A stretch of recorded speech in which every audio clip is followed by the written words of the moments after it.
그 김건희 얘기를 좀 나눠보겠습니다. 네. 오늘 나온 뉴스 중에 뭐가 있었냐면요. 김건희의 완전 오른팔 최측근인 행정관 유 씨가 검찰 압수수색 중에 몰래 휴대전화를 초기화했다. 이 얘기가 나오고 있어요. 근데 이런 증거인멸은 사실 이 유 씨뿐만이 아니라 사실 주변에서 이렇게 횡행 이루어졌을 것 같아요. 제가 봤을 때. 그렇습니다. 이게 뭐 휴대전화야 뭐 바꿨을 수도 있지만 어찌되었든 그 이 일 있고 나서도 김건희 씨하고 계속 이 일과 관련해서 뭔가 또 통화를 하고 문자를 주고받거나 이랬을 테니까 그런 것 때문에 아마 증거인멸을 시도했던 거 아닌가 싶습니다. 이게 사실 이게 그런 현장에서 그런 증거인멸을 시도하는 경우에는 현행법으로 체포하는 경우도 있거든요. 근데 왜 안 했을까요? 글쎄요. 저도 이 휴대전화를 초기화하는 것을 뭐 제대로 봤더라면 그리고 이 사실 휴대전화도 압수 대상인 그 물건에 분명히 포함이 되어 있을 텐데 이런 거를 왜 현장에서 체포하지 않았을까라는 생각도 들고 좀 아쉬운 생각이 듭니다. 예. 검찰이 뭐 제대로 수사를 할 의지가 없었다고도 볼 수 있고 아무튼 이제 김건희 특검이 이 사실을 알았고 피의자로 조사 중이라는 거잖아요. 유 씨에 예, 그렇습니다. 대해서. 그 김건희 특검에서 이런 식으로 아마 압수된 휴대전화가 완전히 초기화되어 있어서 그런 경우엔 포렌식을 해도 이게 그 물론 그래도 나오는 경우가 있습니다. 그래도 포렌식을 하면 의미 있는 결과가 나오는 경우가 있는데 초기화되면 역시 수사하는 데는 상당히 여러 가지 애로사항이 많거든요. 그렇기 때문에 아마 그 초기화된 휴대전화를 보고 김건희 특감팀에서 아마 이게 어떻게 된 건지 경위를 파악하는 과정에서 이렇게 행정관이 휴대전화를 초기화한 것을 이런 사실도 인지하지 않았나 이런 생각이 듭니다. 예. 그 포렌식하면 안 나올 수도 있다는 말씀이세요? 포렌식 초기화된 경우에는 네. 그 초기화되지 않은 휴대폰에 비해서는 그 증거를 확보하기가 어려운 경우가 많습니다. 아 그래요? 네. 그게 그 100% 포렌식을 한다고 해도 의외로 안 될 것 같았는데 포렌식해서 나오는 경우가 있고요. 될 것 같은데 또 안 되는 경우가 있어서 결국은 포렌식을 해보고 결론을 내려야 될 문제이긴 한데 어찌되었든 초기화하려고 시도했다는 거. 그 자체가 증거인멸 시도로 당연히 봐야 되지 않겠습니까? 네. 그렇기 때문에 좀 심각한 거 아니었나 이런 생각이 듭니다. 그렇네요. 예, 굉장히 중요한 증거물 중에 하나였을 것 같은데. 네네. 또 하나 또 얘기가 나온 게 그 신데렐라 예, 이야기입니다. 이제 그때 샤넬백을 바꿀 때 구두로도 바꿨는데 그 사이즈가 김건희랑 맞느냐 안 맞느냐 이 얘기가 나왔는데 사이즈가 나왔어요. 250이에요. 네. 근데 그게 김건희 평소 신발 사이즈와 같대요. 네. 근데 이게 이제 증거가 되느냐의 문제입니다. 감찰관이 어떻게 보세요? 이게 이 자체로 뭐 확실한 증거가 된다라고 볼 수는 없지만 여러 가지 정황이나 다른 사람들의 증언이라든가 이런 거에 비춰보면 분명히 그 샤넬백의 수수자가 김건희라는 걸 추정할 수 있는 일종의 정황 증거는 충분히 될 수 있다라고 보여지고요. 제가 지난번에도 말씀드렸지만 이 신발이 어떤 취향인지 저는 뭐 그렇지 않습니다만 네. 이 본인의 취향에 그리고 네. 누가 이걸 골랐는 것인지 그 다음에 지금 희한하지 않습니까? 그 비싼 고가의 백이나 신발들이 전부 다 소재 불명 상태에 있다는 게 네. 신기하지 않습니까? 한꺼번에 어떻게 이거 갖고 다니다가 잊어버려 그리고 누구한테 갔는지도 정확하게 못 밝히고 있지 않습니까? 네. 이런 것만 보아도 여러 가지 정황상 일단 김건희 씨가 그 샤넬백이나 신발의 주인이라는 건 어느 정도 정황상 명백한 것 같고요. 그 여러 가지 다른 진술이라든가 이런 걸 종합해서 특검에서 합리적으로 판단하리라고 생각합니다. 예. 뭔가 수상하긴 하다 이런 말씀이시잖아요. 수상한 그죠? 수준 이상입니다. 이상이다. 예, 뭐 합리적 의심의 여지 없을 정도로라고까지 얘기하기는 네네네. 부족한지 모르겠지만 요 하나만으로 그 충분하게 증거가 될 수 있을 것 같고 하나 추가로 말씀드리자면 뭐 논점에서는 조금 어긋납니다만 이렇게 약간 뇌물성 이거 약간 어떻게 보면은 이게 뭐 법리적으로 어떻게 되는지 떠나서 뇌물로 받은 거를 다른 걸로 바꾸는 거 아닙니까? 그 돈조차 다른 사람이 대주고 이런 경우를 본다는 게 정말 그 뇌물죄 수사하다 보면 진짜 갈 때까지 간 뇌물 사범들이나 하는 짓인데 아주 독특한 내용이 그 아닌가 싶습니다. 그러니까 이게. 상식 이상인 것 같아요. 이 상식 사람들은. 그러니까 그렇습니다. 이게 뭐 어떤 사람들 같은 이거는 뭐 제가 뇌물범 중에 그런 사람들을 보긴 했거든요. 아, 그래요? 현품으로 받았는데 네. 그거를 현금화해 가지고 쓴 사람들을 보긴 했어요. 네. 그러니까 좀 그렇게까지 비싼 물건은 아니고 한 50만 원, 60만 원 정도 되는 뭐 양주였는데 그거 팔아가지고 현금으로 쓰는 사람들은 봤는데 이건 그런 사람들의 그 심리 그걸 또 상태 이런 거 바꿔요. 아니에요? 가서 그렇죠. 돈을 네. 더 대서. 그렇습니다. 그것도 또 자기 돈을 댄 것 같지도 않죠. 여러 가지 정황상 보면. 자기 돈을 대지도 않아. 예, 그런 거 보면 이거 참 좀 독특한 사건인 것 같습니다. 예. 예. 근데 이게 이제 청탁금지법 상으로는 네네네. 공직자 스스로가 아니라 공직자의 아내잖아요. 네네. 그러면은 그 이제 김건희를 처벌한다기보다는 윤석열이 알고 있었느냐. 그래서 윤석열을 처벌의 대상으로 보고 있는 건가요? 그러면 그렇게 되면? 이게 지금 청탁금지법이 대상이라고 해가지고 계속 이제 청탁금지법 얘기가 나오고 있는데요. 사실 그 김건희 씨가 돈을 받은 일들은 보면 여러 가지 보면 뭔가 금품을 수수한 것들을 보면은 뭐 인사청탁이라던가 뭐 구명이라던가 공천 개입이라던가 뭔가 공무원이라던가 공무수행 그리고 김건희 씨 공천 개입이라던가 혹은 뭐 인사 뭐 누굴 채용한다던가 이런 게 김건희 씨 권한에 속합니까? 그건 아니죠. 당연히 네. 윤석열 씨를 통해서 그리고 본인이 그 대통령 부인이라는 지위를 통해 가지고 공무원들이 가지고 있는 권한에 대해서 본인이 영향력을 행사하는 것이거든요. 그렇기 때문에 이걸 꼭 청탁금지법만 의율하고 검토할 필요는 없어 보이고 특검은 당연히 그렇게 안 할 겁니다.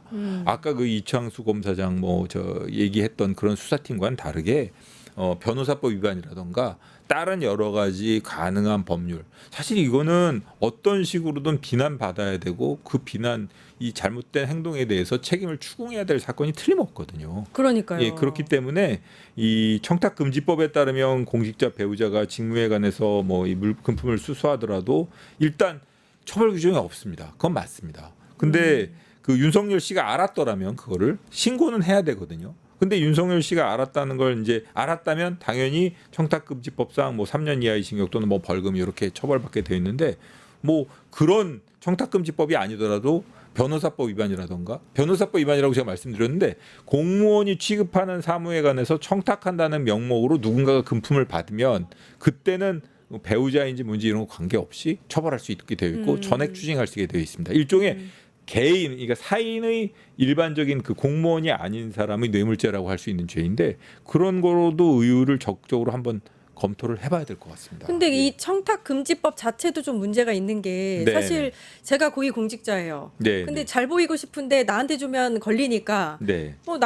저기 뭐 배우자한테 줄 수도 있는 거잖아요. 그럼 그렇습니다. 그게 문제가 돼야 되는 거 아닌가요? 그런 경우에는 아예 청탁금지법이 아니라 뇌물죄로 볼 수도 있는 볼 여지도 있는 거고요. 제3자 뇌물수수라든가 이걸 공무원이 알게 되면 예를 들어 나 줄 필요 없어 여기 줘 이런 식으로 하는 경우. 그건 알았을 경우만. 예, 그런가요, 알았을 그러면? 경우에 그렇죠. 그리고 이 경우 같은 경우에는 뭐 일단 윤석열 씨가 뭐 내가 알았다라고 뭐 얘기를 할 가능성은 거의 없고 그렇죠. 그리고 이 김건희 씨 같은 경우에는 자기 라인을 동원해 갖고 여러 가지 영향력을 행사하고 했는데 공천 개입 같은 경우에는 이게 단순하게 자기 라인으로 해결한 것 같지는 않고 어찌되었든 하나하나를 따지고 사실관계를 밝히다 보면 분명히 의율할 수 있는 근거가 생길 것이고 특검이 이런 부분에 있어서 물러나지 않고 단호하게 그 처벌할 수 있는 규정을 발견해서 적정한 조치를 취하지 않을까 이런 생각 해봅니다. 예.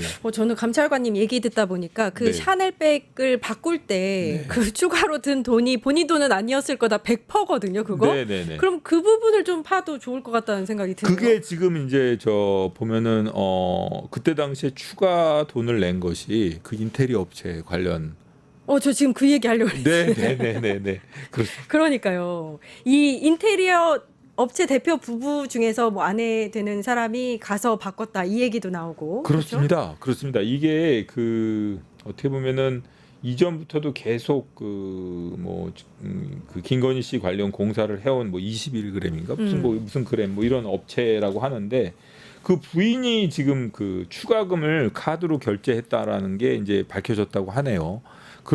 그게 만약에 사실이라고 한다면은 이거는 한번 이 인테리어 업체와 김건희 씨 관계에 대해서도 면밀히 살펴볼 필요가 있지 않나 이런 생각이 듭니다. 21g은 관계가 많기는 합니다. 네. 이제 관련한 그 전 뭐 사업체와의 예. 관계라든지 원래 그 자격이 안 되는데 대통령실의 공사를 책임진 거잖아요. 예. 그렇다면 이거 이해관계가 있는 거니까 청탁금지법 적용이 가능하지 않을까. 청탁금지법뿐만 아니라 말씀하신 것처럼 자격이 안 되는 부분을 공사를 시키는 과정에서 김건희 씨가 분명히 역할을 했을 거 아닙니까? 네. 그 공무원 중에 어떤 사람이 이 업체 잘합니다 하고 해가지고 이 업체 선정 과정에서 누가 주도권을 쥐고 그 업체를 선정했겠습니까?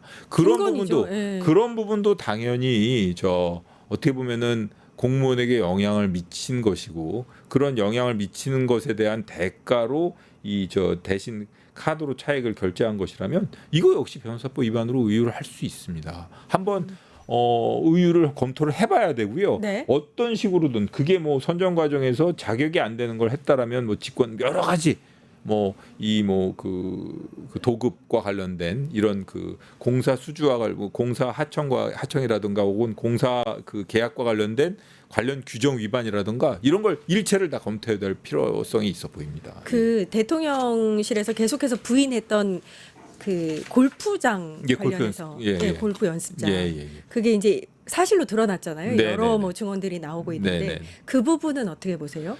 그런 부분도 일종의 보면은 국민 세금으로 뭐 본인은 외교를 위한 골프 연습이나 뭐 이런 얘기를 하고 있지만 그렇게 허위 진술을 한 부분 있지 않습니까? 모른다든가 그런 부분도 국회에서 필요한 경우에는 국회에서 증언 감정에 관한 법률로 그걸 문제를 삼는다든가 혹은 그 공사하는 과정에서 그 명목을 뭘로 했는지 네, 그렇죠, 그리고 그렇죠. 이걸 도대체 어떤 식으로 해서 예산을 수령해 가지고 그걸 집행했는지 이런 부분도 하나하나 살펴봐야 되지 않을까 이런 생각이 듭니다. 그러니까 불법 건축물인 것도 문제가 될 수 예, 있고 그렇습니다. 국회에서 증언을 잘못한 부분 네, 증감법에 문제도 네, 있을 네. 수 있고 네, 그리고 또 이 용도라던가 이게 어떤 식으로 예산을 타냈는지 그렇죠. 그렇죠? 이게 뭐 골프 연습장 그렇게는 안 썼죠. 이렇게는 안 썼겠죠. 예. 뭐 그런 부분까지 일체 다 검토를 해서 그 부분에 대한 책임을 물어야 되지 않나 이런 생각이 이 듭니다. 얘기도 있습니다. 한 업체가 5억을 받지 못했다고 대통령실로부터 고소를 했거든요. 예. 정말 진짜 아무리 생각해도 창피한 일인데. 좀 그렇습니다. 근데 예. 그건 왜 그렇게 돈을 안 줬을까요? 예산이 너무 넘쳐서 네. 그 예산에 맞지 않았기 때문에 지금까지 안 준 건지. 뭐 여러 가지로 아마 본인들이 요구 조건이 많았겠죠. 뭐 누가 많이 했을지 모르겠지만 이렇게 공사하는 과정에서도 마음에 안 들면 뭐 좀 바꿔달라고 한다던가 뭐 이거보다 더 요구를 한다던가 이런 식으로 해서 공사비가 추가되거나 추가 금액이 지출됐을 수가 있는데 그 부분을 나중에 책임져 주겠다고 해주고 이게 예산을 수령하는 과정에서 제대로 안 돼가지고 문제가 생기지 않았을까. 한번 그거는 조사를 해보면 계속 재밌는 일들이 나오지 않을까 싶습니다. 그 안 준 5억은 누가 내야 되나요? 그럼 나중에. 그거는 뭐 업체 측에서 민사소송을 하는 과정에서 그 피고인을 특정을 해야 돼. 피고를 특정해야 되니까.